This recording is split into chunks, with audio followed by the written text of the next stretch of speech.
Um, Thank you all for being here, first of all. So this will be the third meeting of the Fargo Core Neighborhoods Master Plan Steering Committee. Trust you.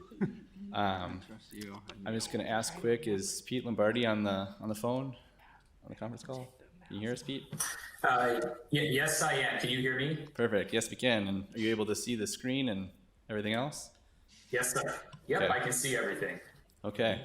So with that, I'm Aaron Nelson with the Fargo Planning Department. On the phone again is Pete Lombardi, excuse me, Project Manager with CZB. And then here in person, we have Charles and Thomas also with CZB. And so Pete, I have the slides up. I can advance the slides for you, but I think I can just, maybe before that, why don't we go around the table quick and reintroduce everybody to each other, if we can just take a quick minute to do that. Maybe Deb, if we want to start right here. Go ahead. I'm Deb Williams. I am here on behalf of the Arts and Culture Commission for the City of Fargo.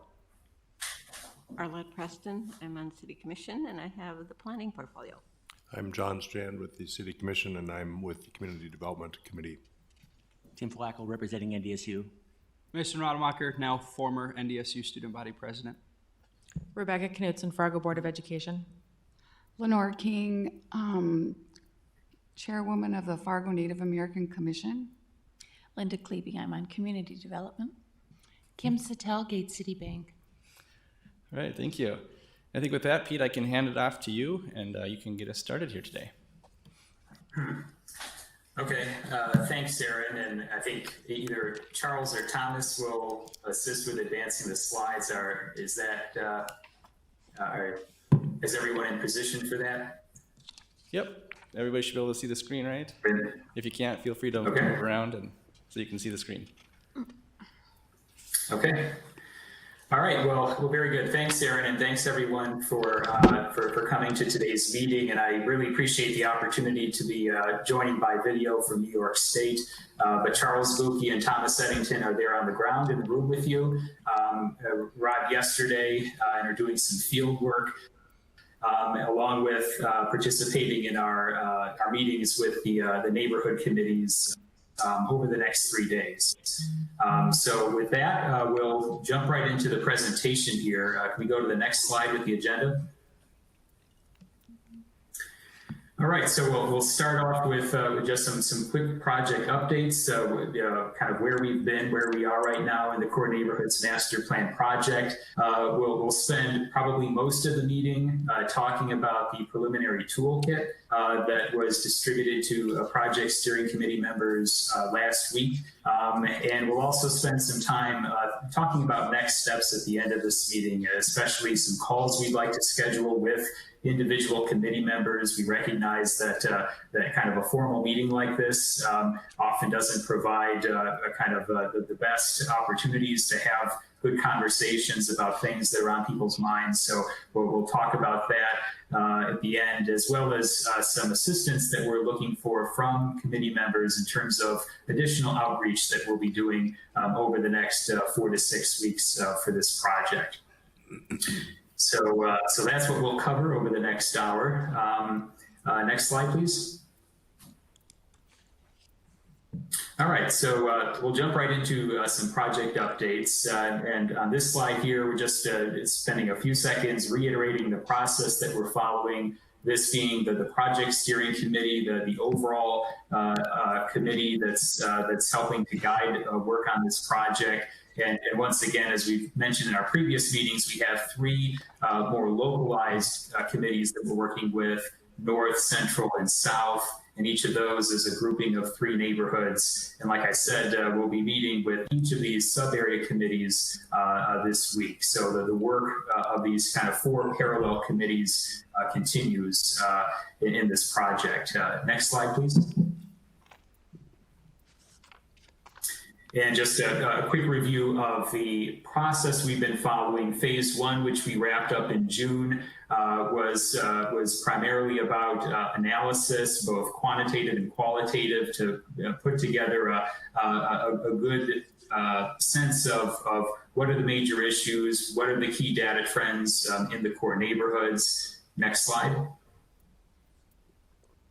And what we're working on right now in phase 2, and what will be the heart of this conversation in today's meeting, is translating what we learned in phase 1, what we heard from people, what we saw in some numbers, translating that into the development of a toolkit, of a set of strategies and programs that are responsive to the issues that have been raised so far. Next slide.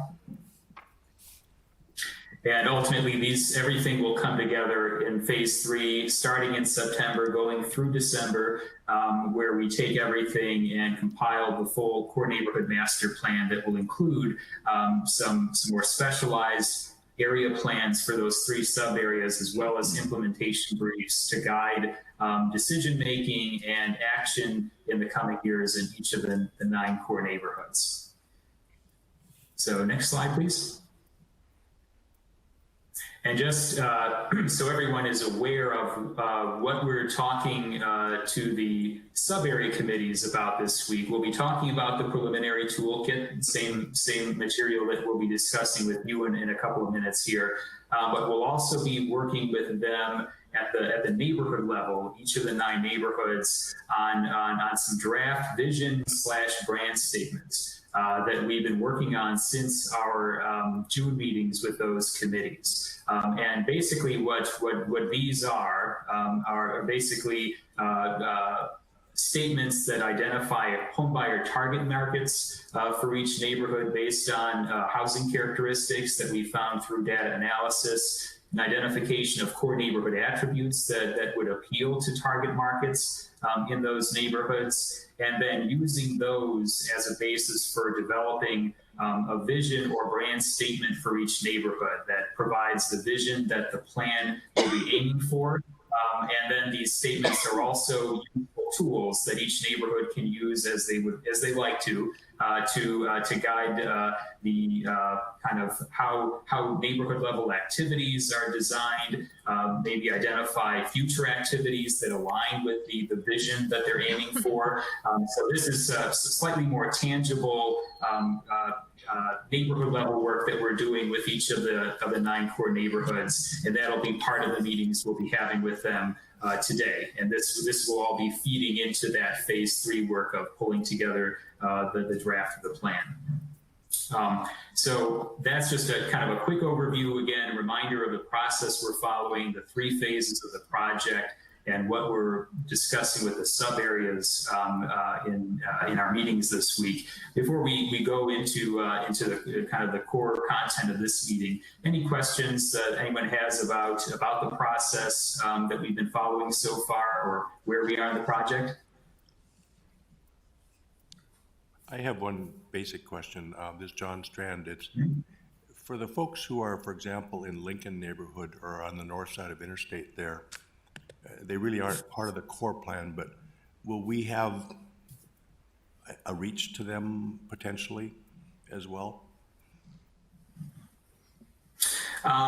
Okay, so that's a good question, and something that I'll discuss when we're in the next steps component here is that something that is going to go live next week is a virtual open house for this meeting, or for this project, where we present an overview of the project, key issues that have been uncovered so far, some of the key findings from the data analysis, and then a review of some of the potential strategies. And unlike the online survey that was part of phase 1, where we got 300 responses, for that survey, we were looking solely for input from people who live in or have some sort of a stake as property owners or business owners in the core neighborhoods. But this virtual online open house will be open to everyone in the Fargo area. And I think that'll provide at this phase of the process an opportunity for folks who might live outside of the core to provide some thoughts, some ideas on what would make them want to move to the core if they're not there already, or kind of what they see as issues from an outsider standpoint. So that is kind of a bit of engagement work that we are planning to begin next week, and that'll be an online open house that extends for about a month. hosted by us, but linked to from the city's website. Does that answer your question, John? It's adequate for the moment. I'll keep learning. Okay. All right. Any other questions before we move on? All right. So let's go to the next slide. And the slide after that. So the toolkit that we distributed last week, about a 12-page document, we started working on that at the end of June as we were concluding phase 1. And this, just spend a moment here describing how we've arrived at this preliminary toolkit. Very much a draft that we're getting feedback on this week.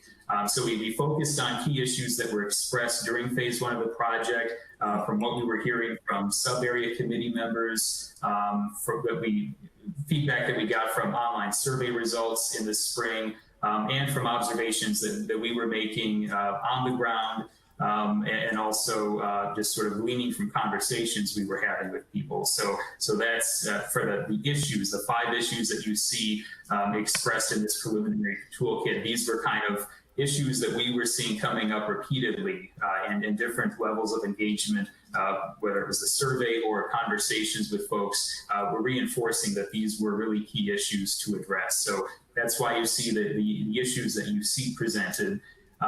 We then work to define specific problems within each of those issues based on the evidence that we've been able to uncover through our data analysis, based on the qualitative engagement we've had especially with sub-area committee members. And then you'll see that we've identified some interventions that we think stand a good chance of addressing these problems. And we were really focused on thinking about what might address a problem at its root and be of a sufficient scale to make a difference and contribute to the realization of neighborhood outcomes. So that's kind of the process that we've been following since the end of June to come together with a preliminary toolkit that you received last week and that we'll be discussing right now. Next slide, please.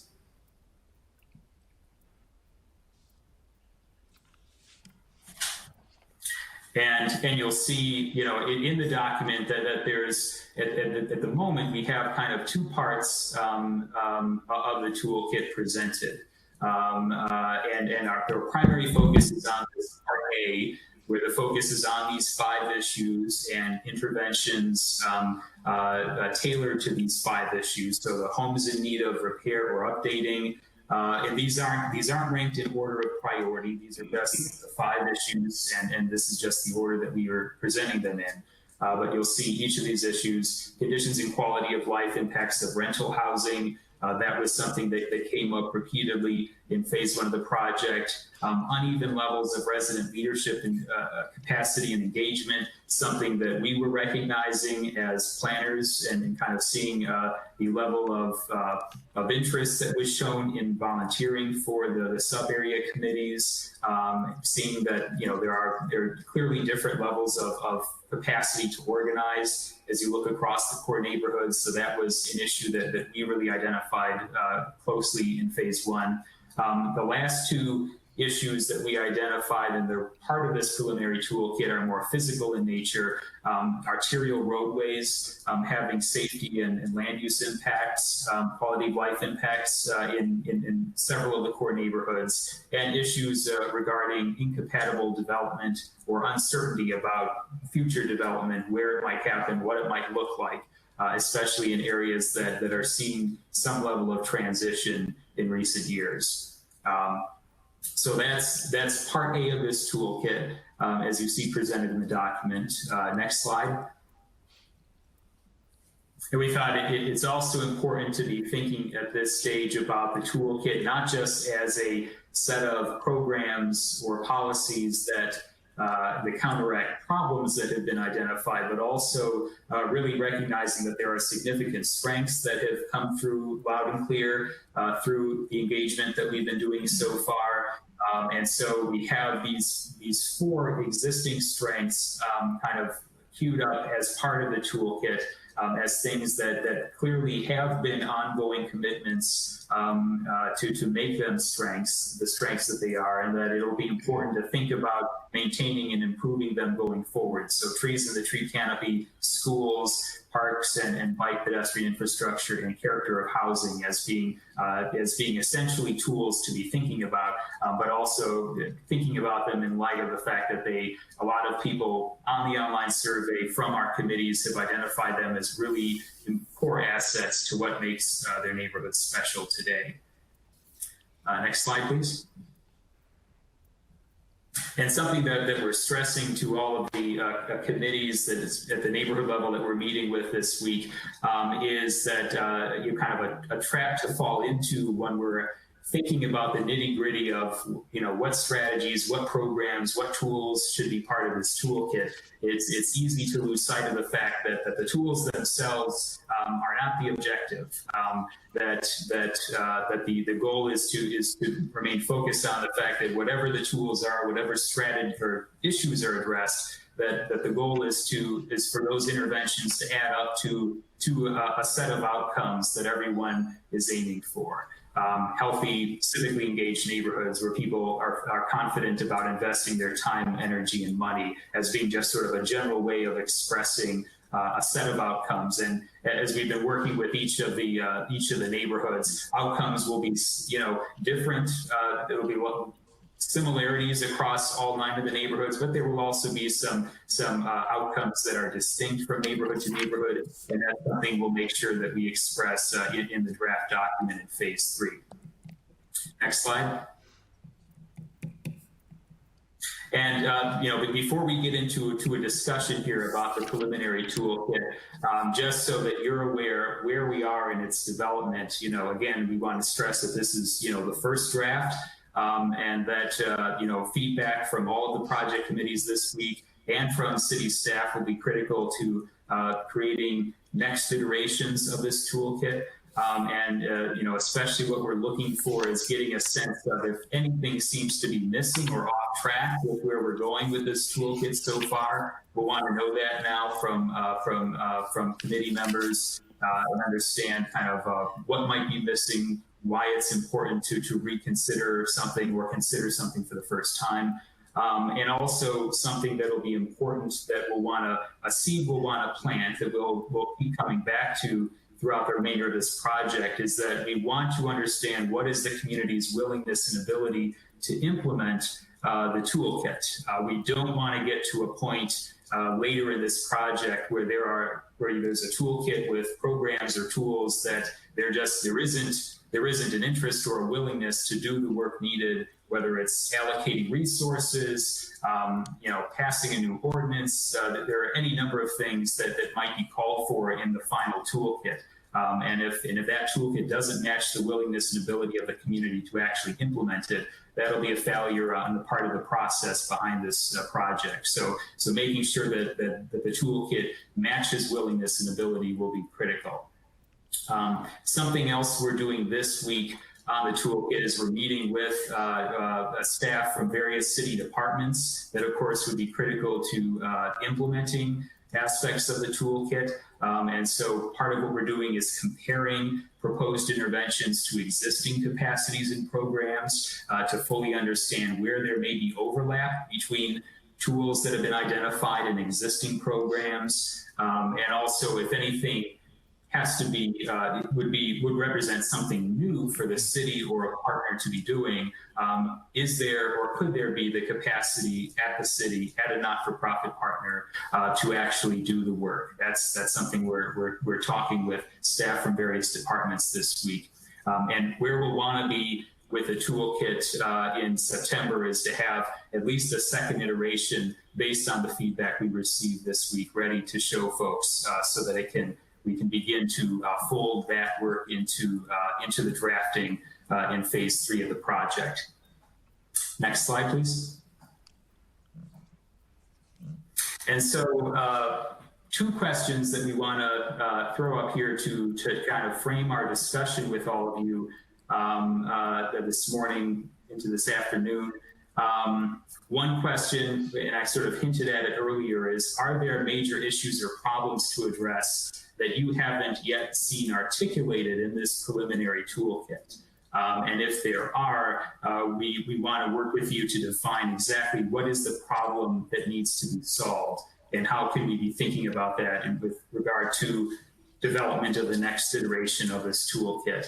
And then the second discussion or the second question we want to put out there is whether anything in this toolkit so far seems like a long shot, whether because of financial, political, operational barriers that you might forecast will be a problem down the line. We'll need to know that sooner rather than later so that we can think about whether something remains in the toolkit or whether a lot of effort has to go into solving any barriers that might stand in the way of something becoming an actual useful tool. So with those two kind of general questions being put on the table, and maybe if whoever's controlling the slides, if we can go back a few to the slide that had the issues and interventions. So one more, there we go, that's it. So with that, I think you've had the draft, the preliminary toolkit for about a week, and you see here just kind of this general display of I think it's 9 tools that are part of this toolkit nested under these 5 issues.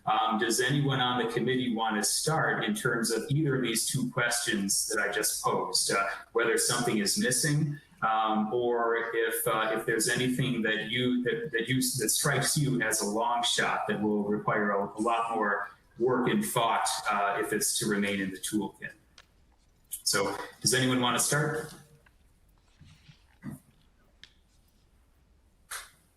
I'll start with a question. This is John Strand again. With regard to number 2 and rental properties, and you're talking about expanded rental inspection systems, is that a rental registry that you're referring to?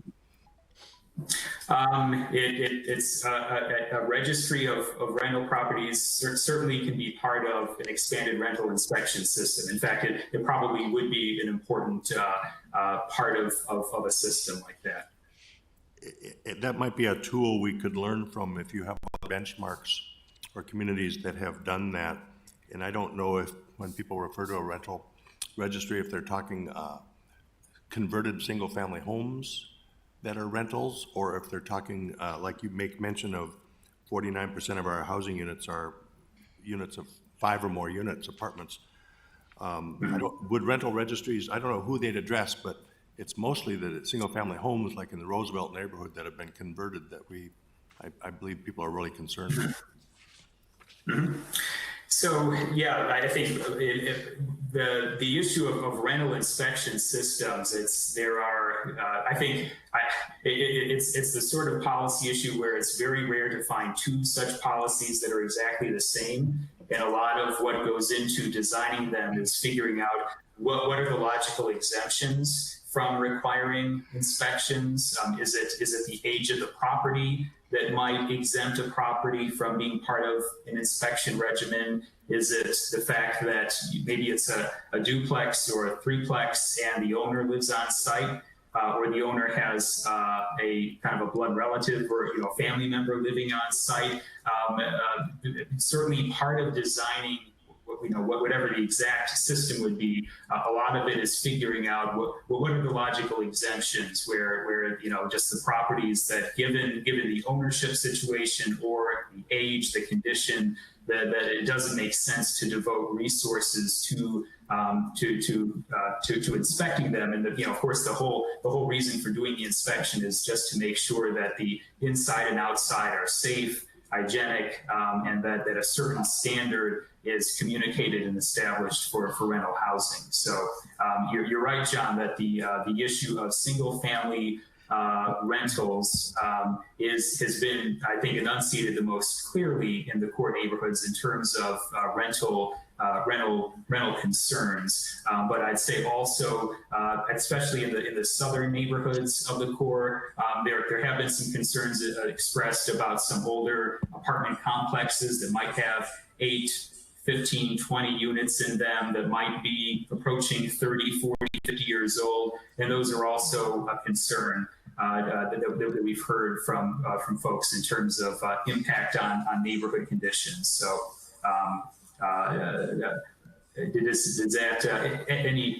does that address your question, or do you want me to follow up on anything more particular? It's a good start, and I believe it directly connects to your home turnaround program, which is a lighter tool, which really would be a great value.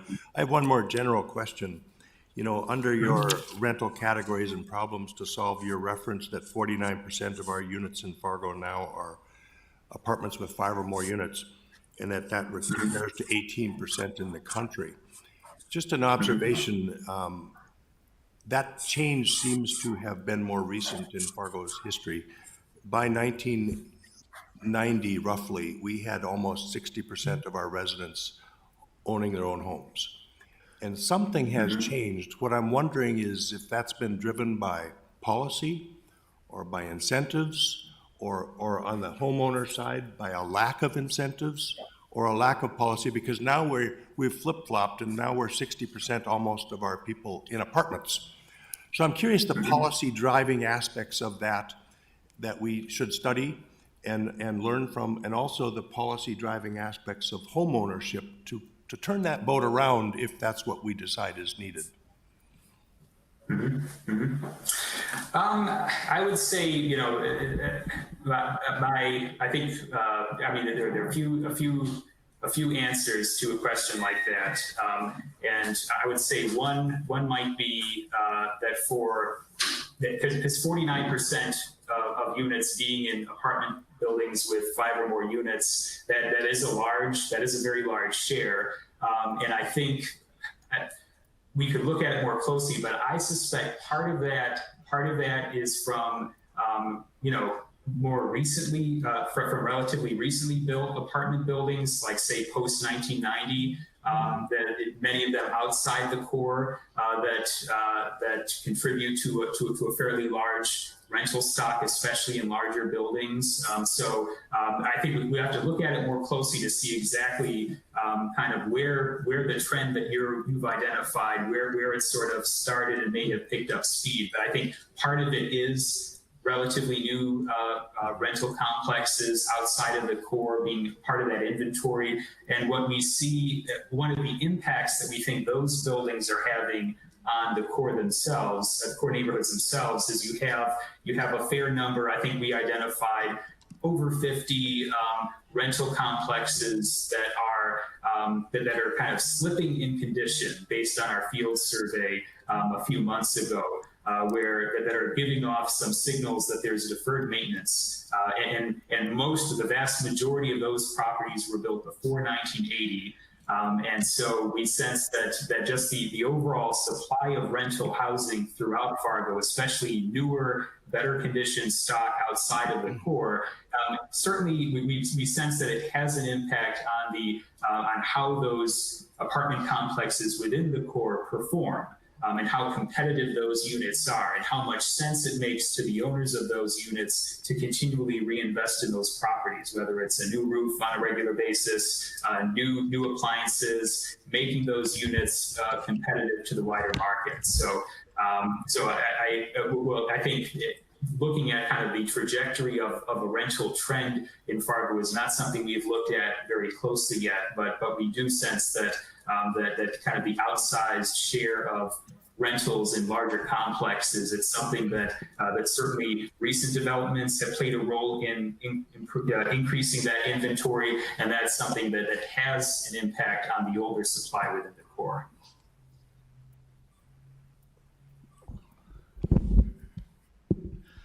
Tim Flacco, 4 quick points.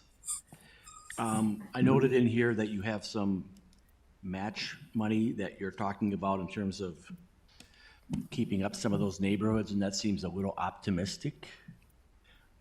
Where's the money coming from? It's not going to come from the state. It's not going to come from the county. And I'm not sure that the city has those kind of resources available. So that's a concern to me. If we're going to have a big plan, which would be great if you could pull off, but just where do those resources come from? And then secondly, I think one of the things that could be put in here, just as kind of this is really important, is to ensure the continuation of neighborhood schools. Because if we lose those, and thanks to the board members past and present, this whole thing just tumbles dramatically. Third, when you reference the busy arterials, I'm not sure, how your survey was done, but I've done door to door for 22 years. And it's not the people, and that includes 12th Avenue North, 10th Street, and University. And it's not the people on those arterials that complain about the fast traffic. It's the people on 14th Avenue North, 21st Avenue North, and some of those with traffic counts that would be under 1,000. Because those other arterials are probably, I think 10th Street, where I'm in 10th and 4th, is 16,400. 12th Avenue is 20,000 and over, depending upon what location. University is about 20,000. But it's those ones that are, they lived in this house because they think there's going to be less traffic. And there's not always less traffic. Or there's a lot of speeding going on because it's a back road to get home sometimes at 2 a.m. So, and then lastly, to go to Commissioner Strand's point about the churn in some of the neighborhoods, to the south in part of Horace Mann neighborhood, there's a lot of churn that goes on, and with that churn comes probably, and I'm stereotyping here, but if you're thinking you're only going to be in your house for 2 or 3 years, you don't necessarily put a lot of investment into it oftentimes. And some of those have a lot of churn, and that is a problem with that. And I'm not talking rental. I'm talking, residences. So those 4 quick points. Yeah. Okay. Just to follow up on your point about the kind of the arterial roadways, and I think what I hear you saying that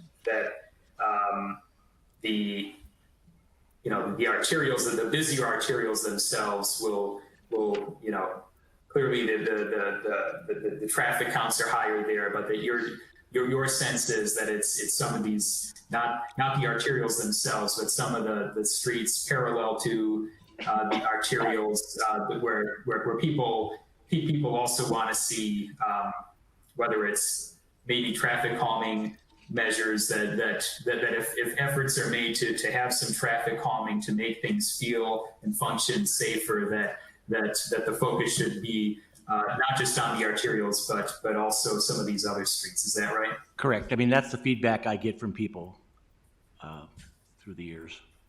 Because again, I have had zero people in 22 years complain on the arterials. I'm not saying it doesn't happen. And it surveys a different method, but going door to door for different things. It's some of those areas where they don't expect to have higher speeds or, some heavy traffic at times. So. Okay.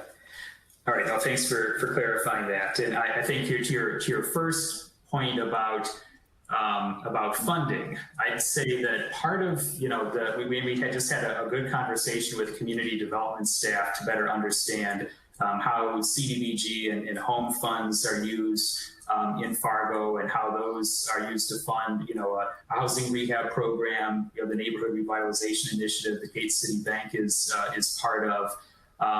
What we're thinking about at this stage in the toolkit development is really maximum flexibility of the dollars used. And to get there, it really requires a focus on local capital, and thinking about how might local funds and what are the paths for local funds to contribute to whether it's home improvements, the apartment building revitalization concept, but also obviously the corridor infrastructure work. There are federal and state dollars that can contribute to that, but the more local money that's on the table, the more flexibility and you have to sort of do the improvements that the city wants to do and to do them in a more timely manner. Charles, do you like to touch for a moment on kind of how you're thinking at this stage about maybe thinking about local funding and how we're thinking about local funding within this toolkit?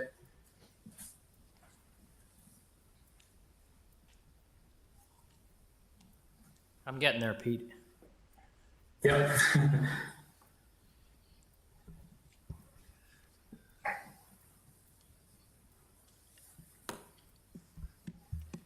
I think the most streamlined way I'd put it is the ambitions that we've understood from input received from residents so far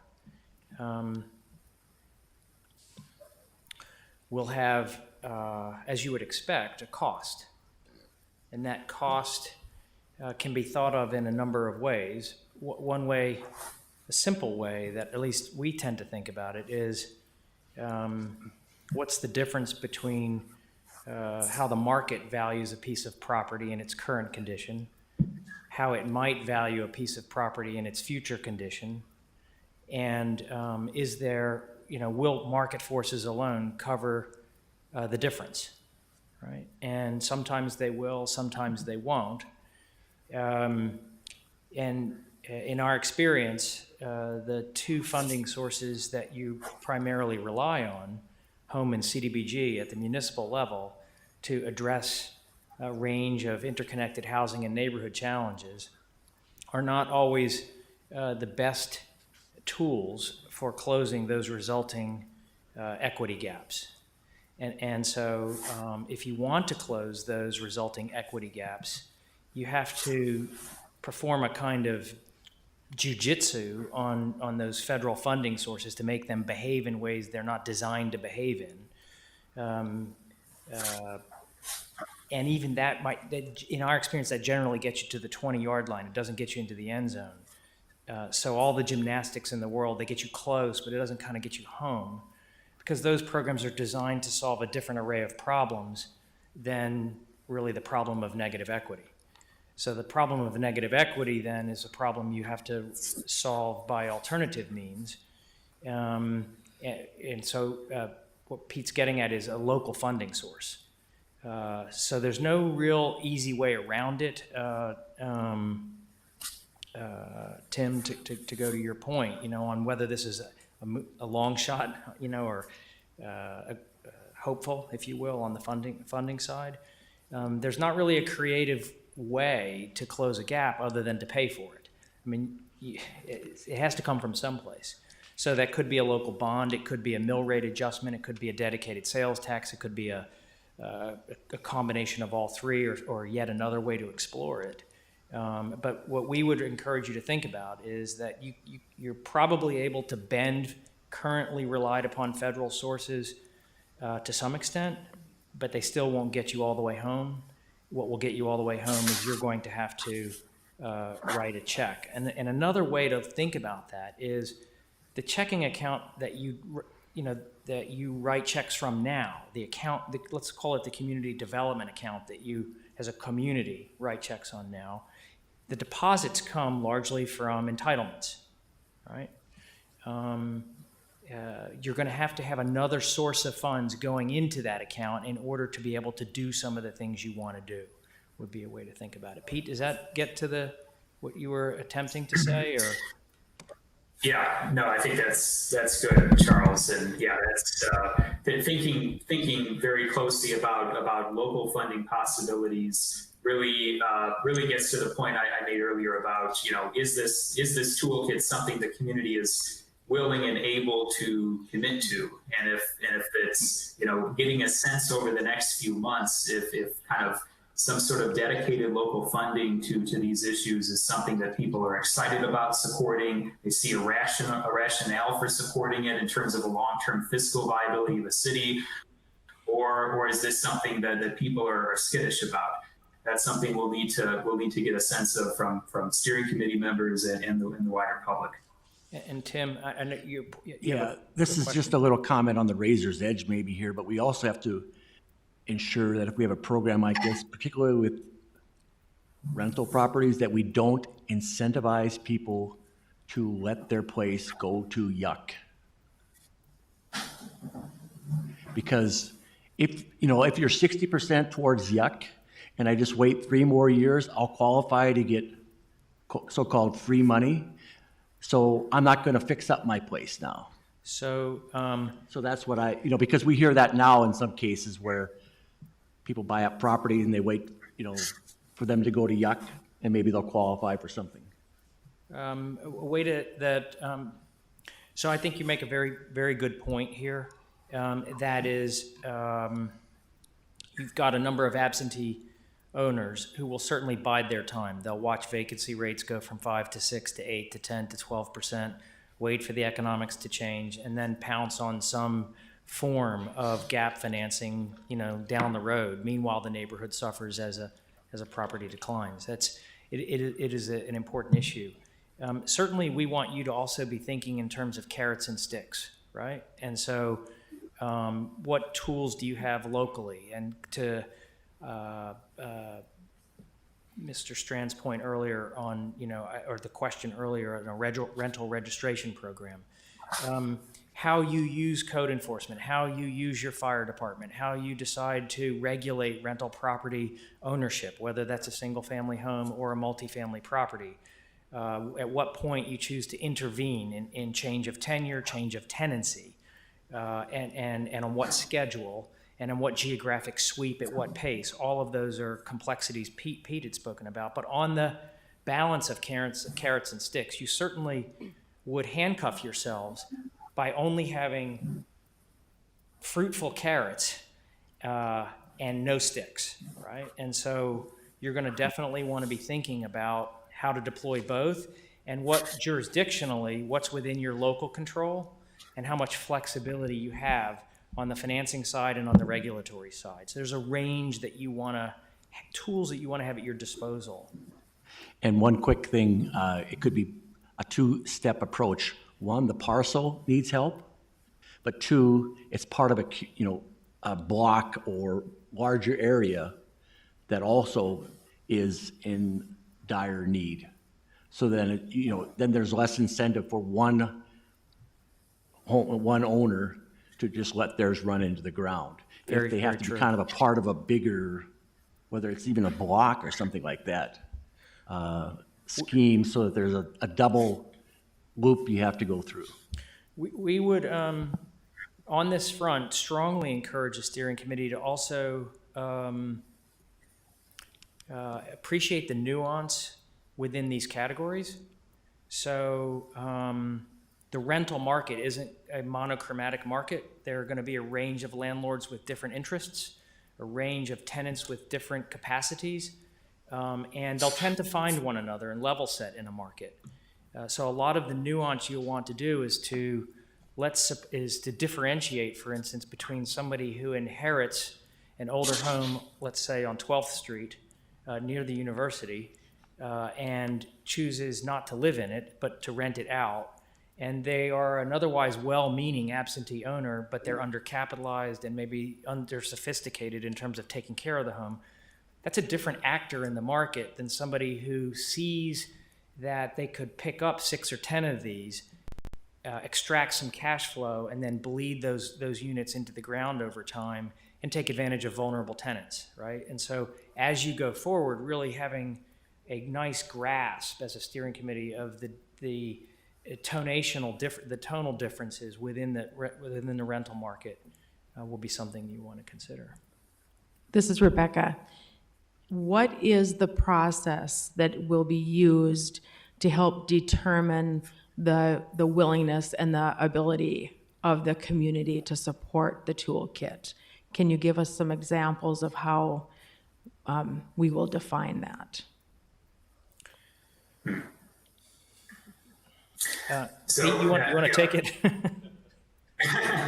So, it starts with, with this week getting sort of a first blush sense from committee members of whether something seems like it's worth exploring further, that something seems to address a problem that's big enough or important enough that if if sort of the decision is made not to intervene, not to address it, that the ramifications of that are harsher than sort of the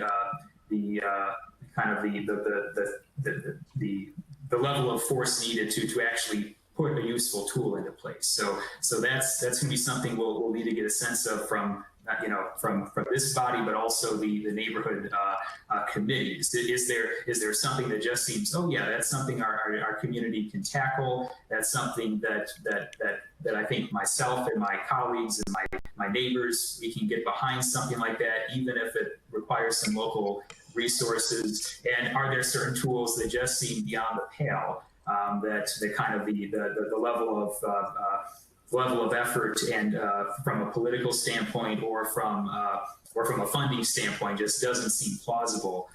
We'll be looking for that kind of first blush response from the committees this week. And as we then sort of take what seems to be viable, explore it some more, and go through the process of really identifying what something might cost. We have some rough numbers in this preliminary toolkit, but as we dig deeper and really identify what something might cost over time, and have some solid numbers, and work to try to match those numbers with existing or potentially future resources. It'll be sort of an ongoing process as the toolkit gets refined, as the numbers get more detailed. And we'll be looking to sort of over time getting a better sense of now that we've explored rental inspection more deeply, we've identified maybe 3 different ways of going about it. Each of them has an administrative cost.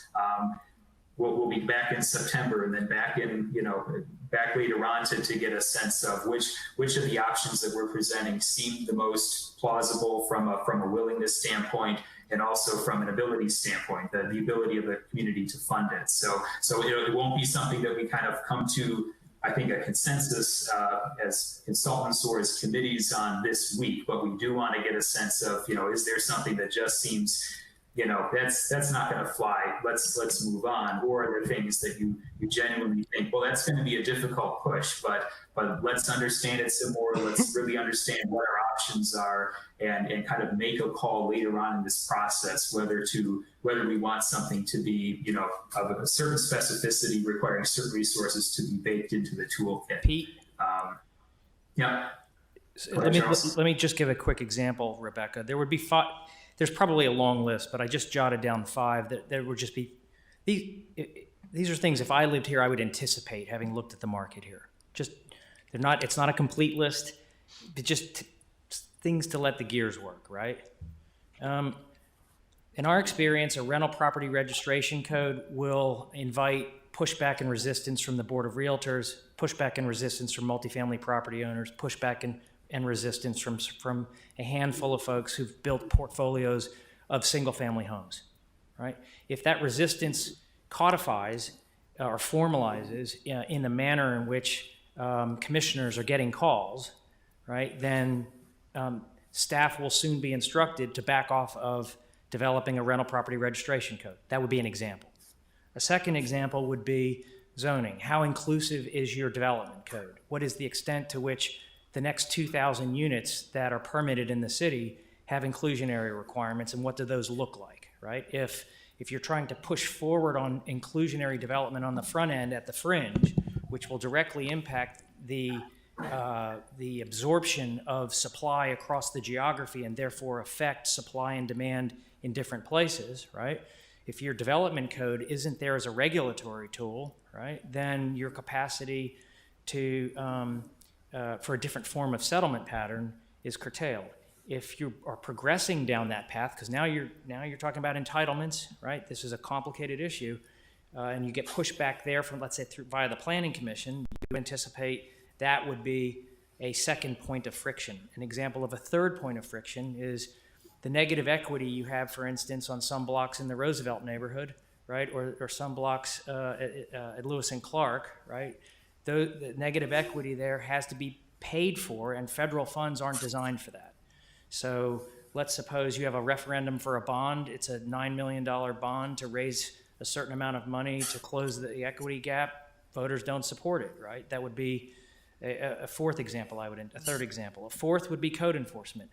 the extent to which you choose to be rigorous on code enforcement, right? Is it strictly for health and safety? Is it simply a call response? Or is it everybody's going to get coded? We're going to have 100% sweep of 100% of the properties every 5 years, or however you choose to do it. Some people will get cranky about that, right? And squeaky wheels tend to drive issues, right? And then a fifth one, for instance, is the university's relationship to how it impacts the housing market, right? A university that houses a low percentage of students on campus and relies on the private market to do it creates an entire set of expectations in the ownership structure of multifamily, and it creates a lot of noise that distorts rental rates, right? Students will live anywhere, right? My nephew will live anywhere, right? As long as his dad is paying for the rent, but he'll live anywhere. The market won't tolerate what students will generally tolerate. So how do you, those are just 5 quick ones. You'll have 20 more, but those are examples of what Pete's getting at, which is can this community swallow the technical tool for these, right? We won't be unable to give you the technical tool. What he's getting at is, will you have a will to deploy it? This is Arlette Preston. If I could just add to that conversation a little bit. I do think that the community is starting to grapple with the fact that we are going to have a limited amount of land mass to develop into. So there's getting to be, I think, a little more internal focus and focus on the core. I do understand fully that there's going to be pushback on a lot of these issues, but I think that the commitment is growing inside at least the City Commission. And, it's an issue of land development code, getting that in line with that vision, and we're currently working on that. Understanding that the diagnostic study that's currently being done shows infill development, it's totally lacking in incentivizing or supporting infill development. So we have to fix that. So there's a lot of things that need to be fixed for this to happen. But I do think that not only the vision from the commission level, but inside the staff is getting there. It's a matter of pulling everybody else along, and I think it's possible. I don't see anything here that's out of reach, at least for exploring this down the road. There certainly might be some of these that would be a little bit more difficult than others, but I don't see anything that's out of line. The thing that, I do believe in regards to the redevelopment, targeted redevelopment planning, those kinds of things, we have to be able to establish trust again with the neighborhoods. And we won't be able to do that until the LDC supports a better kind of infill development, and we have a clear vision, the future land use maps, the design standards, planning for targeting redevelopment, all of that, as well as leadership inside the neighborhoods, is going to be terrifically important, because neighborhoods have to understand that their neighborhoods are going to change, but they need to be predictable, and we have to take that lack of predictability out of the process, it seems to me. So I don't think any of this is out of line, really, actually. I have a follow-up question, a couple. On page 3, it looks like under your home turnaround program, under examples, you've probably missed a 0 there on purchase price for the homes to be demolished. Should probably be $50,000. In my other life, I'm actually a builder and a realtor, so I'm very familiar with what we are doing with the market. So that's, I think, an error there. The other one on page 5, your first point, gross rents in Fargo are too low. We have a significant number of households that struggle with rental rent rate every month. And although your median rent at $796, and in the newer units where they have, 2-bedroom, 2-bath, living, dining, kitchen, laundry in the unit, that's a decent value. There's a number of households that can't afford it. So those families tend to go to these stressed neighborhoods because that's where their affordable rents are. I particularly know one of our local people that have a lot of Brad properties. And in discussing this with him, he says, you know, I have 2 units that are $400 a month and they share a bathroom and they're always full. So, you know, we have that other issue of when we implement something that pushes rents up, we're gonna have a unintended consequence of people not being able to afford where they live.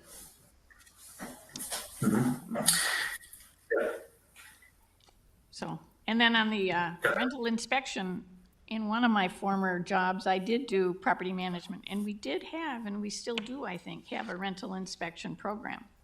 But I think it's simply health and safety. That's right. Yeah.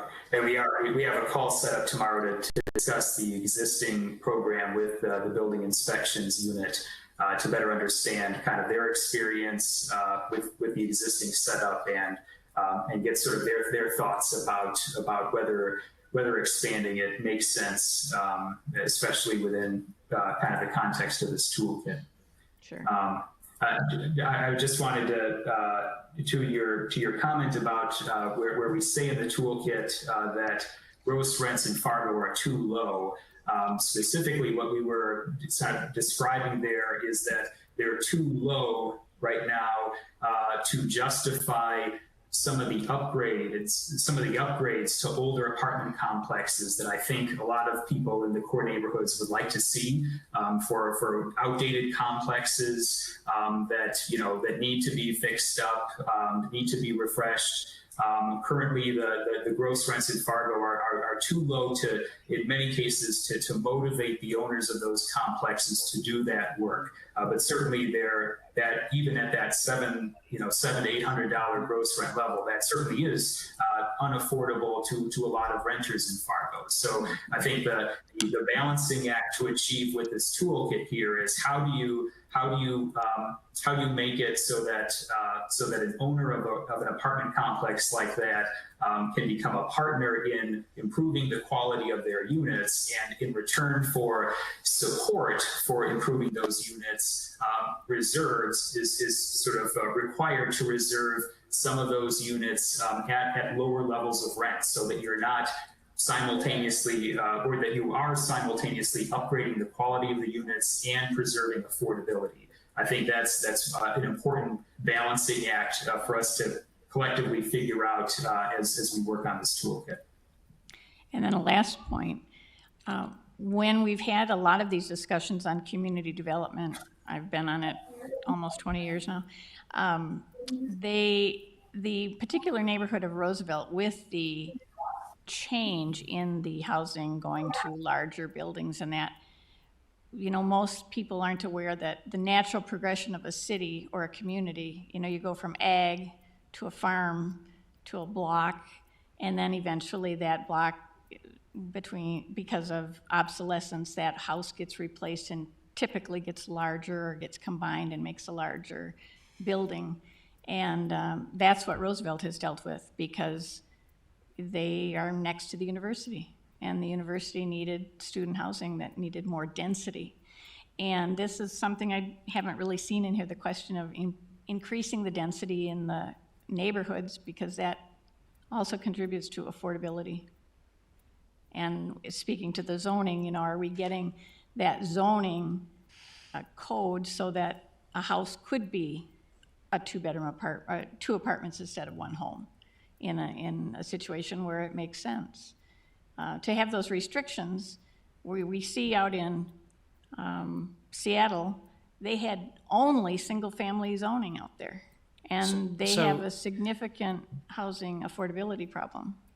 So I want to address this issue. It's important. Sure. Your land values actually aren't high enough for density to have a huge impact on affordability. Your land values are going to have to move to about $1.2 million an acre to derive enough of a density benefit to begin closing an affordability gap. And so while density in Seattle absolutely matters and single-family zoning matters, and an inclusionary component to a future development code would begin to make possible a different kind of settlement pattern. It's important to understand that your land values are not so high that low density is your de facto affordability problem. Your affordability problem for folks who can't afford $750 is low incomes. Right. This is not, the cost of your bricks and mortar and the cost of your land are not very high here.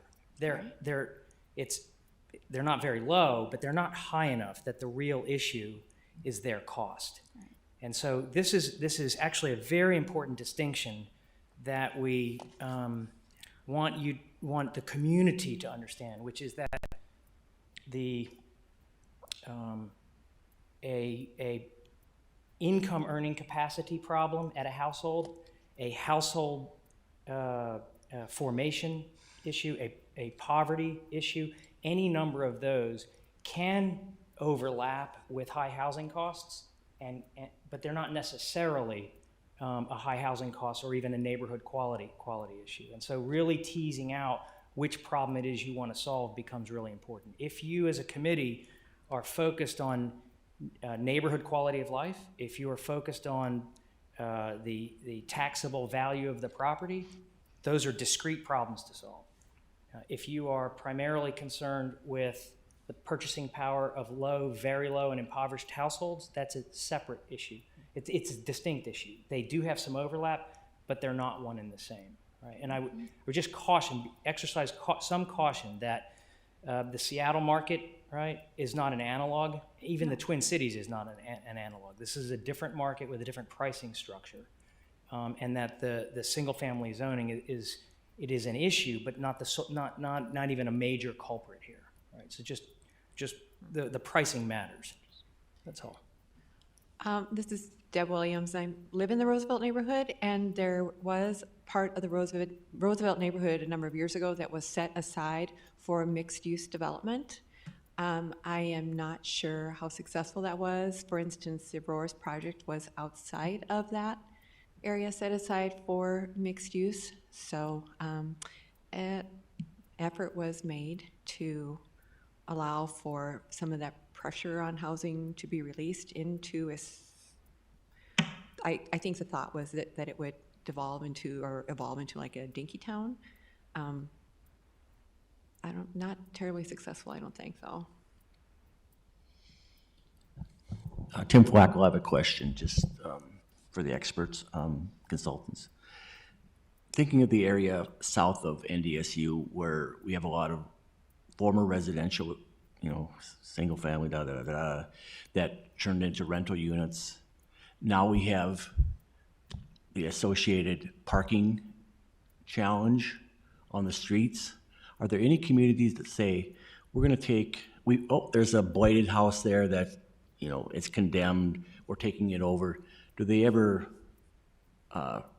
tear it down and put surface parking in on a block, which would then kind of give you a twofer in some respects?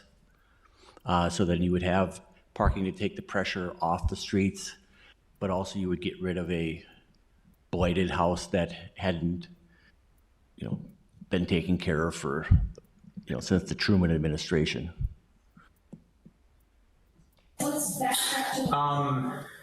And you're describing it wouldn't be the university. It wouldn't be a university owning the parking. It would be a public, kind of a City of Fargo lot established. Is that what you're thinking? That is correct. I think there are models out there like that in some, especially university neighborhoods where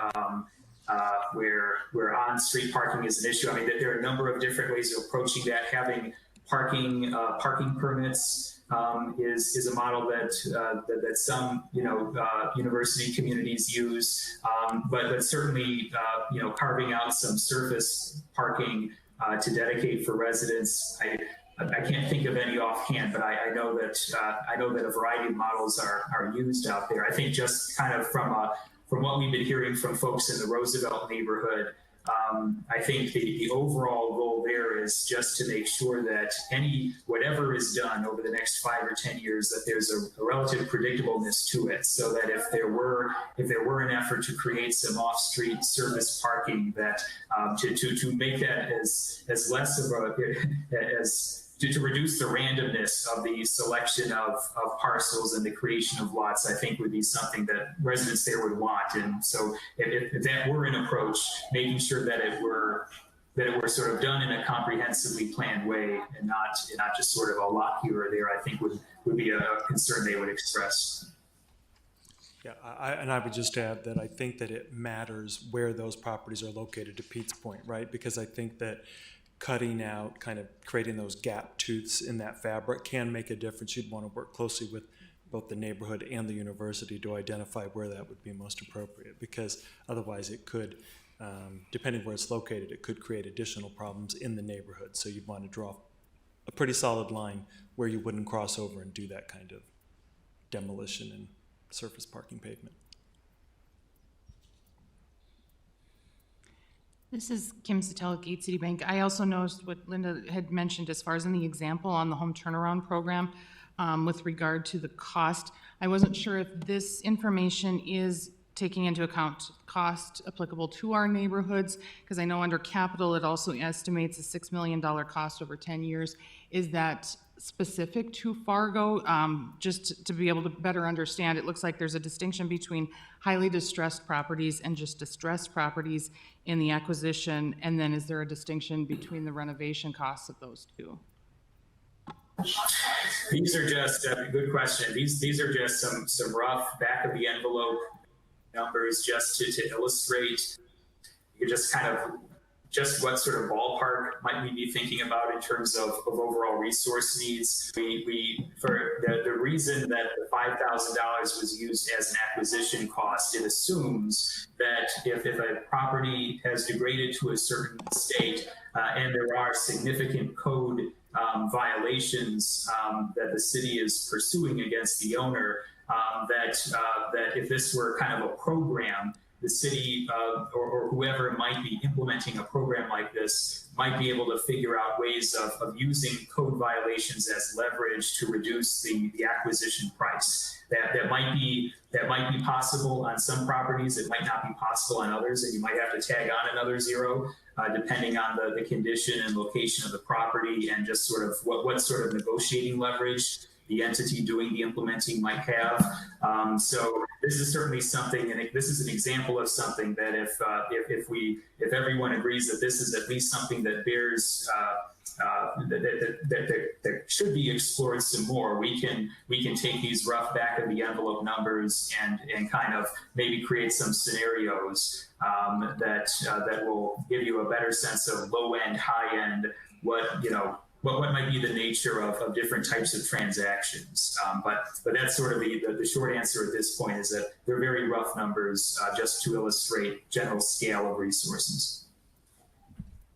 Hi, Mason Rademacher here. And like I said previously, NDSU student body president, now living in Fargo, working with the chamber here in Moorhead, looking to purchase a home as a recent college graduate, so kind of in the middle of all of these different things. And predictability is certainly key, like has been talked about here, but I want to circle back a little bit. There's been a lot of focus, and I also serve on the NDSU Roosevelt neighborhood segment of the project.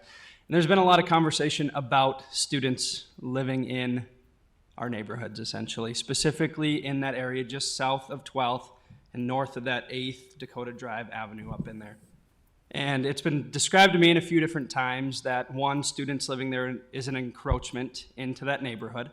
And then there's wording throughout here that talks about making rental properties less appealing to investors, talking about do not cross lines for rental properties within our neighborhoods.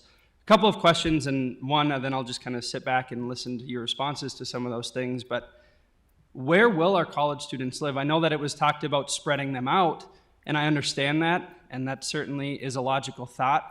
But there's something to be said about having a college community. And I think that is what's provided in a sense in that area that I just described. Are some of those houses run down? Absolutely. But that's not the fault of the college students who live and rent from there.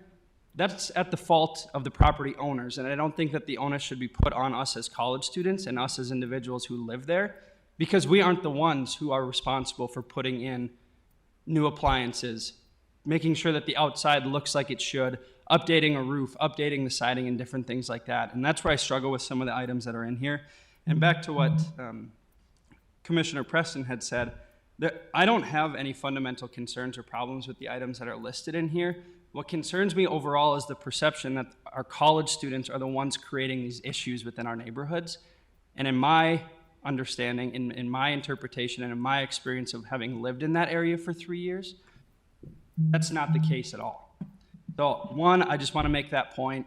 I was told that today is my time to do that in an email, so I'm certainly taking that time, and I will do the exact same thing this evening in another meeting, because I think that the portrayal of our college students as the issue is completely wrong, and I don't necessarily appreciate that, to be entirely honest. But like I said, I'll just kind of sit back and listen to make rental opportunities less appealing to our investors, and then further explain kind of those do not cross lines that were outlined throughout this document in here. No, we appreciate your feedback on that. And I think to the two specific questions you had there, making properties less appealing to investors. What we're thinking there is specifically to make sure that investors who would not be in a position to maintain and upgrade properties, or whose business model it would be to kind of run a property gradually into the ground. I think a goal that we've heard expressed from the core neighborhoods, especially in Roosevelt, is that if there can be tools put in place that make that dissuade those sorts of investors from picking up properties, and that's something that should be in the toolkit. And it doesn't. I think if the language in this current toolkit makes it seem like students are the problem, I think that's certainly not our intention. And I think the goal is to focus on who owns the properties, what motivates the owner of a property to invest or not invest in the property. Is it an inability to pay for the improvements? Is it a particular business model that precludes healthy levels of investment in the property? It's really paying attention to what are those motivating factors, and for those investors whose lack of investment does not bode well for the future of the neighborhood, trying to put programs in place for that property to go into the hands of someone who is willing to do that. So that's really what we're thinking of in terms of dissuading particular types of investors from grabbing properties that have a high probability of not resulting in good outcomes for the neighborhood. And for the issue of having a clearer line drawn, especially in the Roosevelt neighborhood, I think this gets to the term predictability that we use in a few places. And I know that the brand statement that is coming together for Roosevelt certainly expresses the presence of young adults and student population as something that sets Roosevelt apart. That is something that for homeowners who buy into Roosevelt, wanting to be part of a vibrant, more youthful neighborhood is something that is a strong selling point of Roosevelt. But I think that's sort of tethered to the desire to at least have a sense of where is student housing on campus, off campus, what are the types of living environments that are made available on campus, off campus, and just so that so anyone who is buying into the neighborhood as a homeowner has a sense of where certain where renting is happening and where student housing is occurring. And our overall sense from members of the Roosevelt neighborhood, and Deb, you can add to this if you want, is that there at the present moment there's a level of unpredictability that makes people uneasy, uncertain about whether buying a property in the neighborhood or investing significantly in the property they have. So I think that's sort of my observations to kind of add to what you've read in the toolkit to this point. This is Rebecca. Mason, thank you for your comments, because our students are valued members of our community. I'm a former NDSU grad, years older than you, but we have, our students are at our university campuses for most of them, many of them 4 years and more. And so that's a community to you just as much as any of our neighborhoods are communities to us, whether you stay in the area or not. And we all need to realize that. I want you to feel comfortable in the space that you're living in and that your friends are living in, and that you feel part of our community as long as you're here. So I would encourage us, in terms of the wording in the plan, words make a difference, and maybe there is some language in the plan also that can be tweaked to help make it more evident that we're not talking about that NDSU students, or any students for that matter, even kids that are K through 12 students, are a part of a problem, for goodness sakes. They're members of our community. And so if there's language that needs to be looked at, to be changed to help address that feeling, even though it's not intentional, to take a look at that. I would encourage us to do that. And then encourage whatever greater potential collaboration needs to be had between NDSU as a community and students, faculty, staff, and specifically the Roosevelt Horace Mann neighborhood. So, because there are the hopes and the wishes and the dreams of those that are homeowners in that Horace Mann Roosevelt neighborhood, but there are also the hopes and the wishes of the dreams of the students that are attending there. So what we can do to bridge that gap, I know it's a challenge, but I just want to thank you for your comments and for being honest about how you feel. This is Deb Williams again, speaking from the Roosevelt Neighborhood Association. The problem is not simply the students, the problem is the landlords.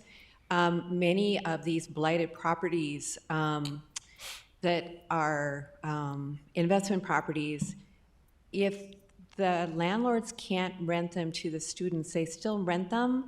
They tend to rent them to a demographic that would not pass a credit check or an application process with a lot of the bigger rental companies. So it's happening two ways. We're getting sometimes a less savory element. The other thing too that happens is these are folks that, because they do feel kind of trapped in these properties, when the landlords are asked if they would make improvements on behalf of these folks, they're basically told no, and if you ask me again, I'm gonna kick you out. These are people who don't have a lot of home safety, and so I don't really think that, the students are the students. It's always gonna be what it's always gonna be. That's the nature of where we live. But the problem really does sit with the property owners. Can I just want to add something to think about. It will be valuable to you going forward as you evaluate this from a steering committee point of view to, I think, some simple building blocks on housing math here will just help you as you communicate to others on this, okay? So wherever a rent is, whether it's $500 a month, whatever's charged, $500, $1,000, $1,500, $2,000 a month, whatever that number is, it has at a minimum to do a number of things, whether or not those things are actually done, right? There's three boxes you want to check, right? You have to retire acquisition debt. You have to pay for some level of ongoing maintenance, and you have to pay for some level of capital upgrades, an escrow account, for instance, okay? the stocks in the Roosevelt neighborhood, right? By and large, this is a generalized number, so there's going to be some variation, okay? By and large, if you're not collecting $1,150 a month gross, you can't do a good job of checking those 3 boxes. And as an owner, if I buy a 1952 1,300 square foot box and I rent it out, if I charge less than $1,200 a month, I'm probably going to shortchange one of those 3 ambitions in some way, shape, or form. A lot of the property right around there has for years shortchanged 1, if not 2, if not all 3 of those boxes in some way. They've bought it at a low price. There's not a lot of debt. They bought it when the previous owner didn't take care of maintenance on time, didn't upgrade things on time.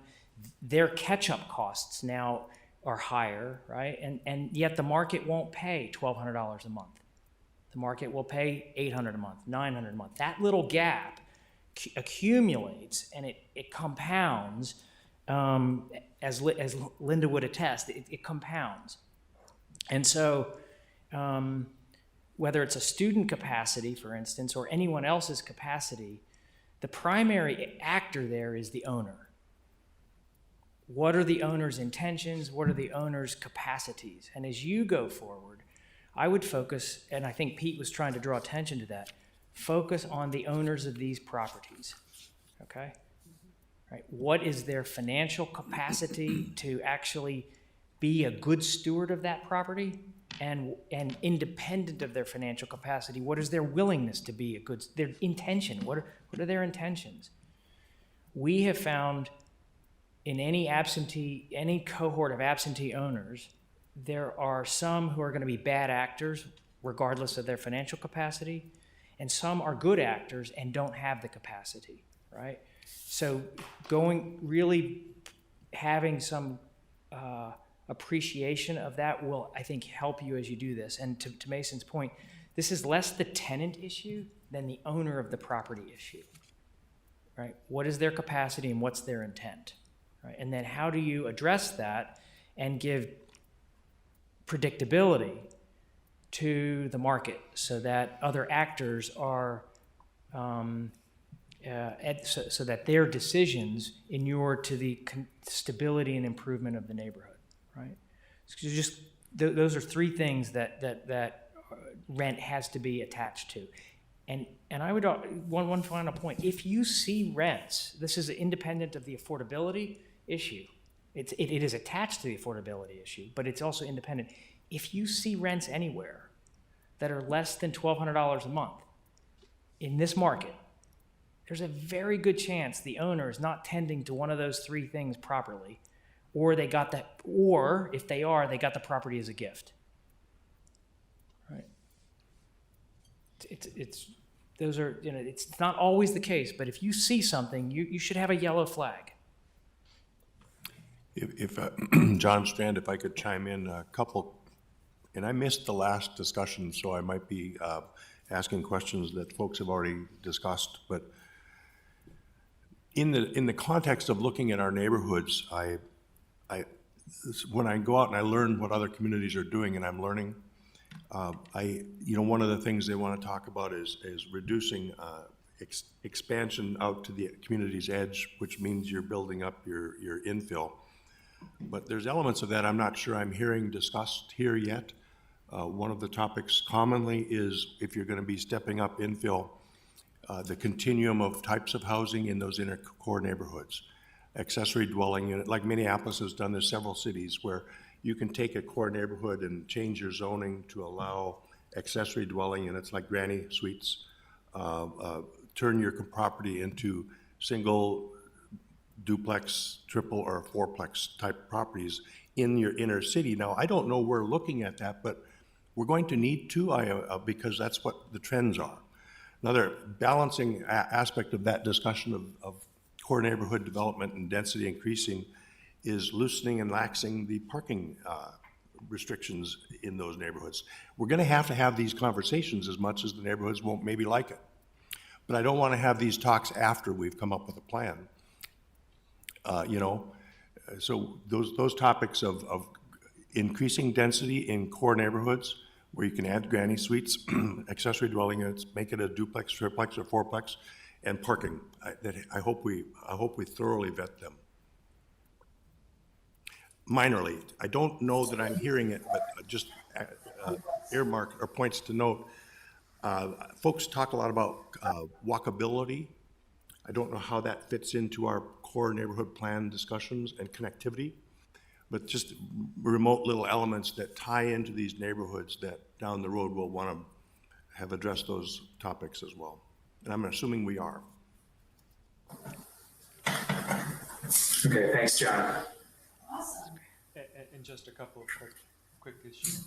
We have started to look at the zoning code and the land development code diagnostic, starting to kind of compare those two and figure out how we can weave these together, and so that does play a large role. So we are taking a look at that. Good. It's important. Tim Flacco here, and I'll just chime in a little bit again to support Mason. I mean, we've all probably been to O'Hare Airport in Chicago, and it's like a dirty, junky little airport, but I don't blame us as customers of the airport because it's a junky place to fly through. I blame Chicago.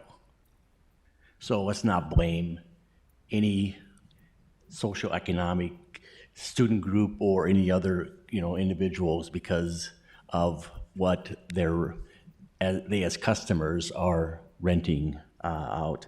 Some of the things that have improved, I think, starting in 2004 with the building of Renaissance Hall down at NDSU, 500 students were pulled away from the traditional campus. Now there's 3,750 students that take classes in the downtown, plus the faculty and staff that surround that, so that helped pull some of that pressure away. And there was a lot of new apartments built and a lot of people that upgraded to entice them to stay in the downtown area. And we're seeing that in other things up towards the traditional campus, whether it was T-Lofts that was built, 2015-ish, give or take, to the new Newman Center that'll have some apartments. So students also, they're price driven, but they also want to go to a place that suits the kind of environment that they want to live in. And if the ones that have apartments now that are just letting them go don't provide that type of environment, they're going to move.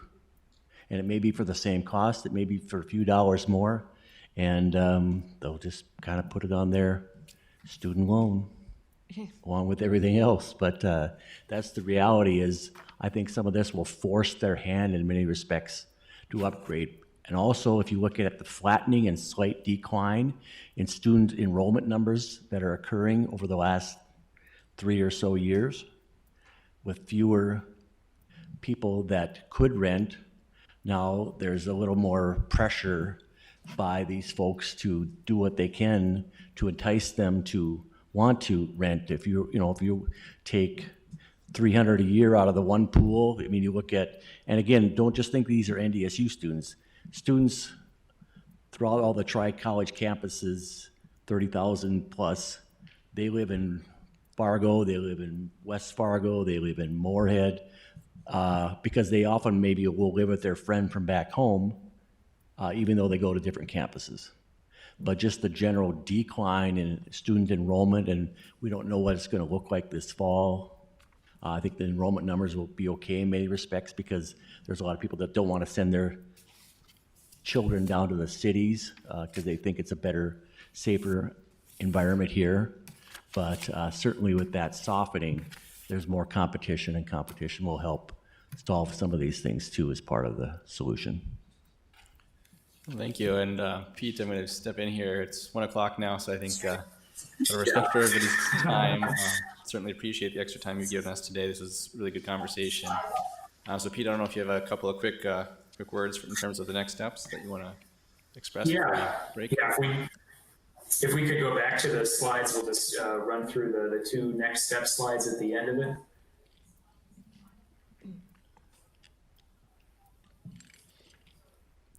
Okay, and so I think what us going over budget on time here revealed is, clearly these are some rich topics, and I think there's some, some excellent perspectives that we're hearing that and I think folks want to talk some more about these topics. So what we'll plan on doing is scheduling individual calls with all of you, if you have time and it's convenient to you, over the next few weeks to get your thoughts on the project so far, answer questions, and explore any of the other topics that we haven't had time to get deeper into on this in this meeting here.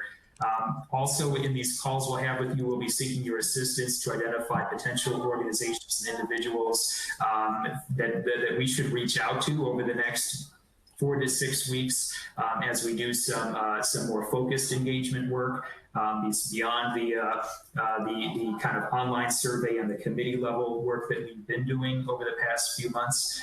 And then, as I mentioned earlier, an online open house will be live starting next week, open through September, that will have survey and comment features where we'll be getting some broader feedback from the public at large on this project.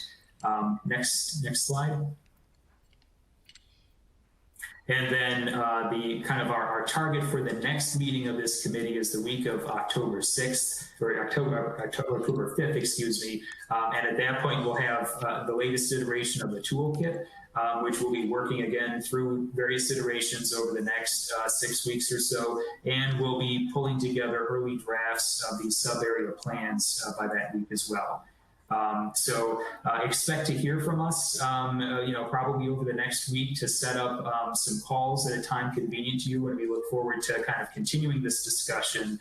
And if you have anything comes to your mind after this meeting that you wish you had talked about, or any topics you'd like to bring up that we haven't raised, we hope we can do that on these calls, so that we can get a little more valuable one-on-one engagement with all of you. So those are the next steps. Again, we'll be in touch with you soon about those calls, and thank you for a great discussion this morning and afternoon. We appreciate it. Thank you. All right, thanks everybody. Thanks for your extra time here today.